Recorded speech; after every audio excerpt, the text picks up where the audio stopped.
Fala, povo! Tudo tranquilo?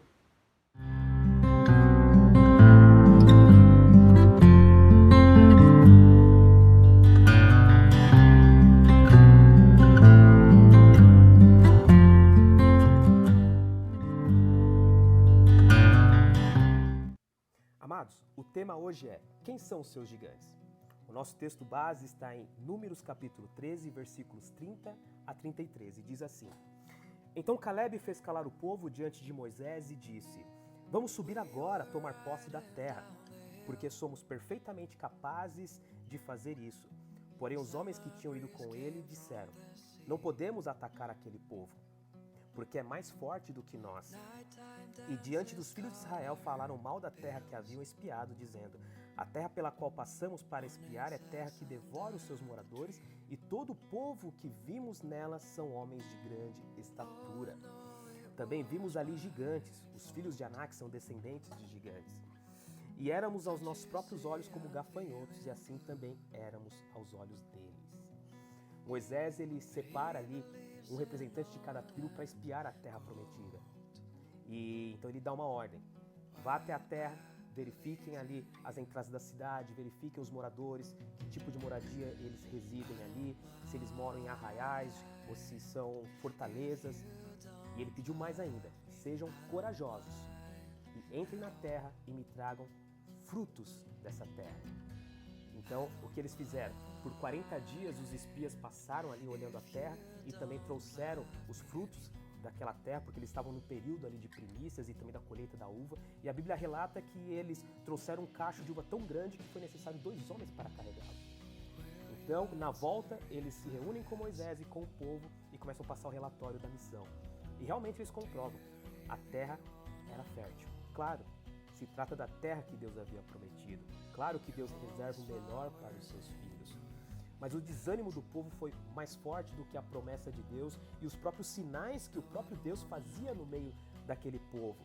O povo preferiu então olhar para a dificuldade e se esquecendo que se Deus fez a promessa, Ele é fiel para cumpri-la. Independente de como será o processo, independente se naquela terra era uma terra fortificada e que ali haviam gigantes, mas era a terra que Deus havia dado para eles. O que nós podemos aprender com esse episódio aí da Terra Prometida é que o desânimo ele não pode entrar antes da inspiração. Imagine se Deus guiasse o povo na saída do Egito pelo caminho mais fácil para se chegar à Terra Prometida.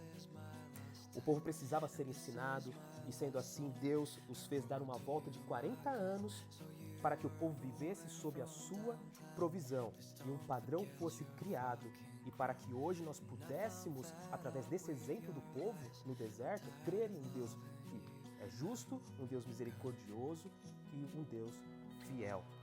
Se o povo visse os gigantes daquela terra através do caminho mais fácil da saída do Egito, com certeza o povo iria desistir e voltaria para a escravidão do Egito. Mas era preciso passar pelo processo, do cuidado de Deus, antes de chegarem realmente ao ponto principal. Então, esse período do deserto foi muito importante para que, no momento certo, Deus ele revelasse a dificuldade de uma maneira para que o povo, apesar da incredulidade naquele momento, mas de uma maneira que ele pudesse suportá-la e cumpri-la. Quando o apóstolo Paulo ele teve um encontro com Jesus ali na estrada de Damasco, ele não fazia ideia do que esperava por ele. Tanto que Deus ele revela a Ananias, que vá até ali Saulo, e impõe as mãos sobre ele para que ele fosse curado e fosse também depois batizado no Espírito Santo. E com isso também fosse dito a Paulo o que Deus esperava dele, depois da sua cura e da sua conversão. Contudo, Ananias, ele foi lá, fez o que Deus pediu, mas ele gerenciou as informações. Em Atos capítulo 9, versículo 15 a 18, mas o Senhor disse a Ananias: vá, porque este é para mim um instrumento escolhido para levar o meu nome diante dos gentios e reis, bem como diante dos filhos de Israel, pois eu mesmo vou mostrar a ele quanto deve sofrer pelo meu nome.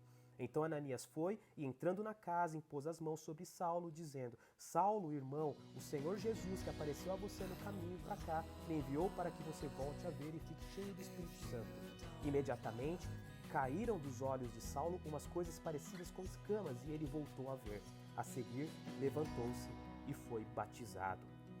Ananias poderia ter dito a Paulo que, apesar da alegria ali de ter sido curado e ter sido salvo, ele também iria sofrer pelo nome de Deus. Mas ele apresentou no primeiro momento ali a oportunidade de uma nova vida, a inspiração. Mais uma vez, vimos que o desânimo ele não pode vir antes dessa inspiração. Paulo precisava aprender através do processo o que era o sofrer por Cristo, mas antes ele deveria ser motivado. Em 2 Coríntios capítulo 4, versículos 16 a 18, diz assim: por isso não desanimamos. Pelo contrário, mesmo que o nosso ser exterior se desgaste, o nosso ser interior se renova dia a dia. Porque a nossa leve e momentânea tribulação produz para nós um eterno peso de glória acima de toda comparação. Na medida em que não olhamos para as coisas que se veem, mas para as que se não veem, porque as coisas que se veem são temporais, mas as que se não veem são eternas. Pela desobediência do povo, por causa do desânimo, de parte até dos espias, que acabou influenciando o povo, e por não confiarem na promessa de Deus, Deus condenou aquele povo, a grande parte daquele povo, por causa da rebeldia deles, e eles, grande parte, morreram antes de entrarem na Terra Prometida.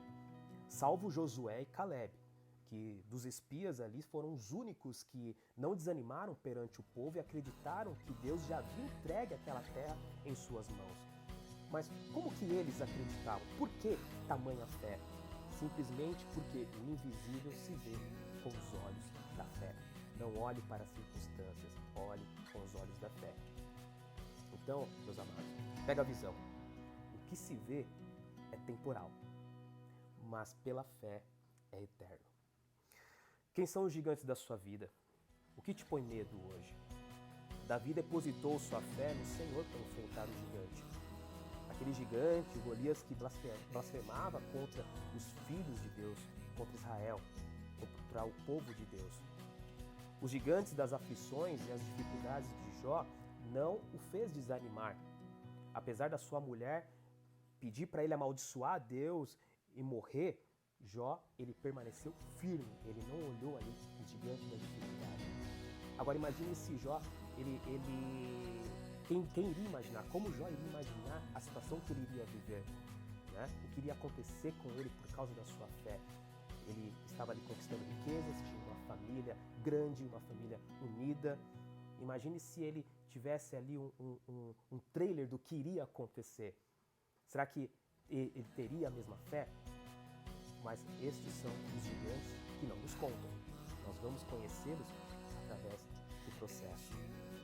Imagine se a nossa vida ela viesse com um trailer aí de pelo menos 5 minutos, né? Um trailer da nossa vida antes de nós nascermos. Se nós tivéssemos ali a decisão nas nossas mãos de nascer ou não, será que escolheríamos nascer frente às dificuldades que iríamos ali enfrentar na nossa vida? Por isso a inspiração deve vir primeiro, para que possamos iniciar a obra e nos fortalecer, para que quando os gigantes aparecerem, possamos estar firmes e inabaláveis. Que saibamos viver olhando para cada situação com os olhos da fé, porque Deus é fiel e Ele não abandona a sua promessa, Ele não abandona aquilo que Ele promete para os seus filhos. Fiquem com Deus.